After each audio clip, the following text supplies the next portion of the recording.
ಸಚಿವ ನಾಗೇಂದ್ರ ರಾಜೀನಾಮೆ ವಿಚಾರ ಇದೀಗ ದೆಹಲಿ ಅಂಗಳ ತಲುಪಿದ್ದು ಸಿಎಂ ಡಿಕೆ ಶಿವಕುಮಾರ್ ಹೈಕಮಾಂಡ್ನ ಸ್ಪಷ್ಟ ಸಂದೇಶದೊಂದಿಗೆ ಬೆಂಗಳೂರಿಗೆ ವಾಪಸ್ಸಾಗಿದ್ದಾರೆ. ಪಕ್ಷದ ಹಿತದೃಷ್ಟಿಯಿಂದ ರಾಜೀನಾಮೆ ನೀಡುವುದು ಸೂಕ್ತ ಎಂಬ ಸಂದೇಶವನ್ನು ಪಾಸ್ ಮಾಡಲಾಗಿದೆ. ಶೀಘ್ರದಲ್ಲೇ ಪದತ್ಯಾಗ ಮಾಡಲಿದ್ದಾರೆ.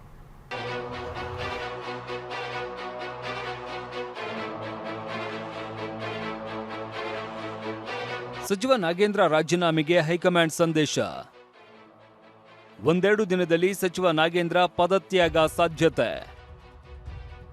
ವ್ಯಕ್ತಿಗಿಂತ ಪಕ್ಷ ಮತ್ತು ಸರ್ಕಾರದ ಹಿತ ಮುಖ್ಯ ಎಂದ ಹೈಕಮಾಂಡ್.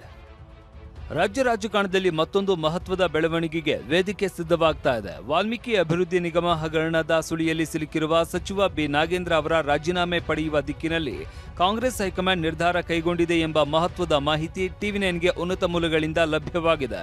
ದೆಹಲಿಗೆ ಭೇಟಿ ನೀಡಿದ್ದ ಮುಖ್ಯಮಂತ್ರಿ ಡಿಕೆ ಶಿವಕುಮಾರ್ ಅವರಿಂದ ನಾಗೇಂದ್ರ ಪ್ರಕರಣದ ಸದ್ಯದ ಕಾನೂನು ಹಾಗೂ ರಾಜಕೀಯ ಬೆಳವಣಿಗೆಗಳ ಬಗ್ಗೆ ಹೈಕಮಾಂಡ್ ಸಂಪೂರ್ಣ ಮಾಹಿತಿ ಪಡೆದುಕೊಂಡಿದೆ. ಪ್ರಕರಣದ ತನಿಖೆ ಯಾವ ಹಂತದಲ್ಲಿದೆ, ಪ್ರತಿಪಕ್ಷಗಳ ಹೋರಾಟದಿಂದ ಸರ್ಕಾರಕ್ಕೆ ಆಗ್ತಾ ಇರುವ ರಾಜಕೀಯ ಹಾನಿ ಏನು, ಮುಂದಿನ ದಿನಗಳಲ್ಲಿ ರಾಜ್ಯಪಾಲರ ಮಟ್ಟದಲ್ಲಿ ಯಾವ ಬೆಳವಣಿಗೆಗಳು ನಡೆಯಬಹುದು, ನಾಗೇಂದ್ರ ಅವರನ್ನು ಸಚಿವ ಸಂಪುಟದಲ್ಲಿ ಮುಂದುವರೆಸಿದ್ರೆ ಪಕ್ಷ ಮತ್ತು ಸರ್ಕಾರದ ಮೇಲೆ ಅದರ ಪರಿಣಾಮ ಏನಾಗಬಹುದು ಎಂಬ ಎಲ್ಲ ಆಯಾಮಗಳನ್ನು ಹೈಕಮಾಂಡ್ ನಾಯಕರು ಅವಲೋಕಿಸಿದ್ದಾರೆ ಎನ್ನಲಾಗಿದೆ.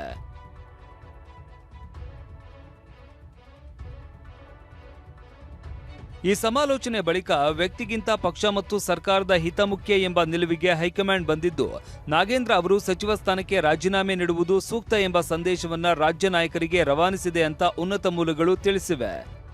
ಅವರು ಪಾರ್ಟಿಗೆ ವೆರಿ ಲಾಯಲ್ ಕಾಂಗ್ರೆಸ್ ಲೀಡರ್. ನಮ್ಮ ಪಕ್ಷಕ್ಕೆ ಆತ ಒಂದು ದೊಡ್ಡ ಆಸ್ತಿ. 4 ಬಾರಿ ಅಸೆಂಬ್ಲಿ ಗೆದ್ದಿದ್ದಾರೆ. ಅವ್ರದ್ದೇನು ತಪ್ಪಿಲ್ಲ ಅನ್ನೋದು ನಮಗೆಲ್ಲ ಗೊತ್ತಿದೆ. ಆದರೆ BJP ರಾಜಕಾರಣ ಮಾಡ್ತಾ ಇದ್ದಾರೆ. ಪಕ್ಷದ ಹಿತಕ್ಕೆ ಎಲ್ಲದಕ್ಕೂ ತ್ಯಾಗ ಕೂಡ ಅವರು ಸಿದ್ಧರಾಗಿದ್ದಾರೆ. ಅದು ಅವತ್ತೇ ನಮ್ಗೆ ಹೇಳಿದ್ದಾರೆ, ಹಿಂದೆನೂ ಕೂಡ ಮಾಡಿದ್ದಾರೆ. ನಾಗೇಂದ್ರ ವಿರುದ್ಧದ ಪ್ರಕರಣ ಈಗ ಕೇವಲ ರಾಜ್ಯ ರಾಜಕೀಯದ ಆರೋಪ ಪ್ರತ್ಯಾರೋಪಕ್ಕೆ ಸೀಮಿತವಾಗಿಲ್ಲ.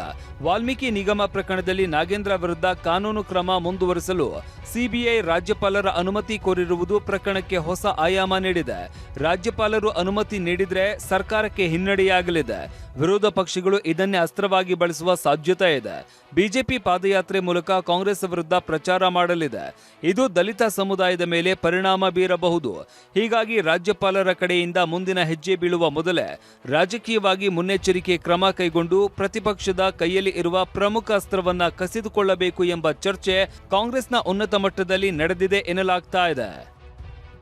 ಟಿವಿ9ಗೆ ಲಭ್ಯವಿರುವ ಉನ್ನತ ಮೂಲಗಳ ಮಾಹಿತಿ ಪ್ರಕಾರ ಮುಖ್ಯಮಂತ್ರಿ ಡಿಕೆ ಶಿವಕುಮಾರ್ ಅವರ ಜೊತೆಗಿನ ಸಮಾಲೋಚನೆಯಲ್ಲಿ ಹೈಕಮಾಂಡ್ 3 ಪ್ರಮುಖ ಅಂಶಗಳನ್ನು ಗಂಭೀರವಾಗಿ ಪರಿಗಣಿಸಿದೆ ಎನ್ನಲಾಗಿದೆ. ಹೈಕಮಾಂಡ್ ಆತಂಕ 1, ನಾಗೇಂದ್ರ ಸಂಪುಟದಲ್ಲೇ ಇದ್ದರೆ ಬಿಜೆಪಿ ದೊಡ್ಡ ಅಸ್ತ್ರ. ಹೈಕಮಾಂಡ್ ಆತಂಕ 2, ಸಿಬಿಐ ಪ್ರಾಸಿಕ್ಯೂಷನ್ಗೆ ರಾಜ್ಯಪಾಲರು ಅನುಮತಿ ನೀಡಿದ್ರೆ ಕಷ್ಟ.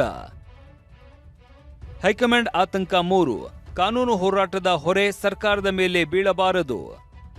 ನಾಗೇಂದ್ರ ರಾಜೀನಾಮೆಯನ್ನೇ ಕೇಂದ್ರವಾಗಿಟ್ಟುಕೊಂಡು ಬಿಜೆಪಿ ಹೋರಾಟವನ್ನ ಮತ್ತಷ್ಟು ವಿಸ್ತರಿಸ್ತಾ ಇದೆ. ಹೀಗಾಗಿ ರಾಜೀನಾಮೆ ಪಡೆಯುವ ಮೂಲಕ ಪ್ರತಿಪಕ್ಷದ ಪ್ರಮುಖ ರಾಜಕೀಯ ಅಸ್ತ್ರವನ್ನೇ ನಿಷ್ಕ್ರಿಯಗೊಳಿಸಬಹುದು ಎಂಬ ಲೆಕ್ಕಾಚಾರವೂ ಇದೆ.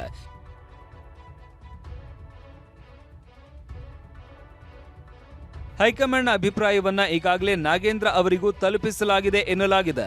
ನಾಗೇಂದ್ರ ಅವರು ರಾಜೀನಾಮೆ ನೀಡಿದ್ರೆ ಅದು ತಪ್ಪೊಪ್ಪಿಕೊಂಡು ರಾಜೀನಾಮೆ ನೀಡಿದ್ರು ಎಂಬ ಸಂದೇಶ ಹೋಗಬಾರದು.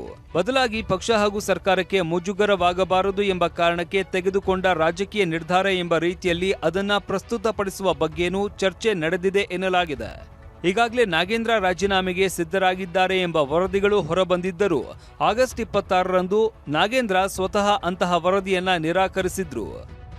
ಒಟ್ಟಿನಲ್ಲಿ ನಾಗೇಂದ್ರ ವಿಚಾರದಲ್ಲಿ ಕಾಂಗ್ರೆಸ್ ಹೈಕಮಾಂಡ್ ಈಗ ಡ್ಯಾಮೇಜ್ ಕಂಟ್ರೋಲ್ ಮೋಡ್ಗೆ ಬಂದಿರುವ ಲಕ್ಷಣಗಳು ಗೋಚರಿಸ್ತಾ ಇದೆ. ದೆಹಲಿ ಮೂಲಗಳ ಪ್ರಕಾರ ಮುಂದಿನ 2 ದಿನದಲ್ಲಿ ನಾಗೇಂದ್ರ ಸಚಿವ ಸ್ಥಾನಕ್ಕೆ ರಾಜೀನಾಮೆ ನೀಡುವ ಸಾಧ್ಯತೆ ಇದೆ ಎನ್ನಲಾಗಿದೆ. ಪ್ರಮೋದ್, ಟಿವಿ9 ಬೆಂಗಳೂರು.